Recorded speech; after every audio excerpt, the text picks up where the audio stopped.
I know you mentioned you have 30 different marketing channels and tax delinquent being one of your favorite. Yeah. Let's talk about that. How did you make that transition into the tax delinquent world? Pretty simple. Data, I always teach, data doesn't lie, right? So data doesn't lie, it tells the truth. Numbers don't lie. Yeah, correct. So I collect all the data back on all the different marketing techniques and strategies. Everything under the sun, from probate to attacking FSBOs, delinquent tax, pre-foreclosure, assisted living facilities. Right. If people move in there, they got to sell a house. Every conceivable, fire and water damage, which people, if you're listening right now, there's apps out there like Pulse Point Respond. Here's a little tip for everybody. Pulse Point Respond. You sign up for your area, and every time a home has water damage or fire damage, you're notified. I wonder if they might be motivated, right?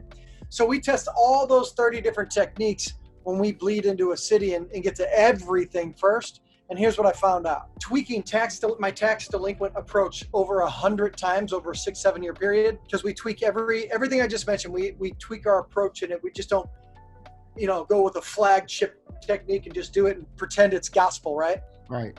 We test it. So what I found out is that as we kept testing over and over and over our different approaches inside the delinquent tax sandbox, that we started really just destroying our competition with the techniques and stuff that we settled in on. And so out of 30 techniques that we build when we do a 2-day blueprint, our tax delinquent blueprint alone out of those 30 can make any investor that's listening right now, whatever income benchmark you want to hit, set for yourself, 200 grand, 300 grand, we can hit that just in that sandbox alone. It's my favorite niche of all time. Yeah, I gotta say, man, I've gone through that tax delinquent blueprint myself, man. And it is insane. It's insane. I've never seen anything like it, I have to say. So I kind of want to dig into that a little bit today as well, because I want to give people some pointers on how they can get started, at least get their feet wet doing it, and then get out there and just start crushing it, man. But so you ended up doing tax delinquents. We talked about that a little bit. Most people look at tax delinquents and they say to themselves, look, how do I figure this out? How do I even get started doing this? What advice, or how did you, what advice would you give to that type of person that's just getting started doing this? Okay, so let's, I think the best policy would be to, again, because I'm a data guy, right? And these teams go do what I tell them. I collect all the data on it, and I start to fine tune it. Well, what I found in tax delinquent is this, and before I pull back the curtain and give you some step-by-steps, if you're listening right now or watching this or whatever, however it's going to be delivered to you, I want to start by laying the foundation of why. If you understand why, everyone that listens to this, if you understand why, then it's one step short of criminal not to attack this niche, because it's the best of all time. And here's why.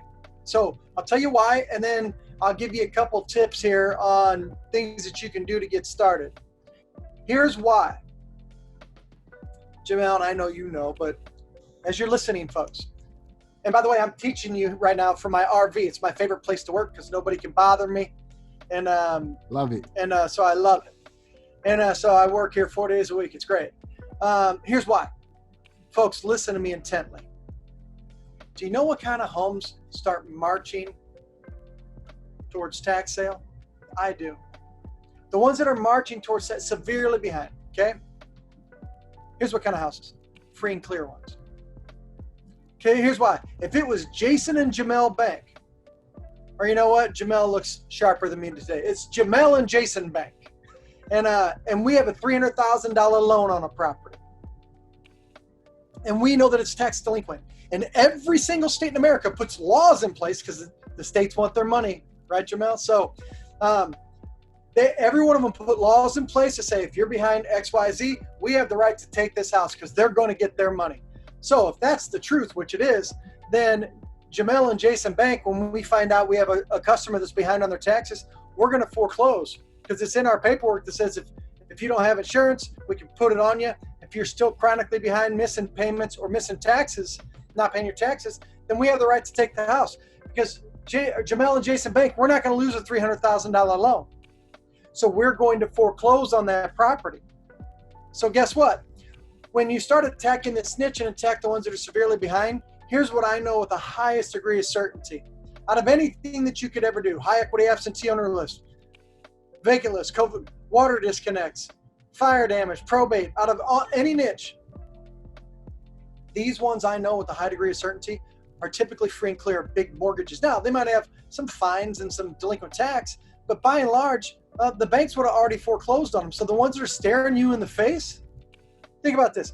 If they're free and clear, no matter how much work the house needs or what the situation is, Jamel, we could deploy almost any real estate exit strategy we want because there's so much room to make money on deals.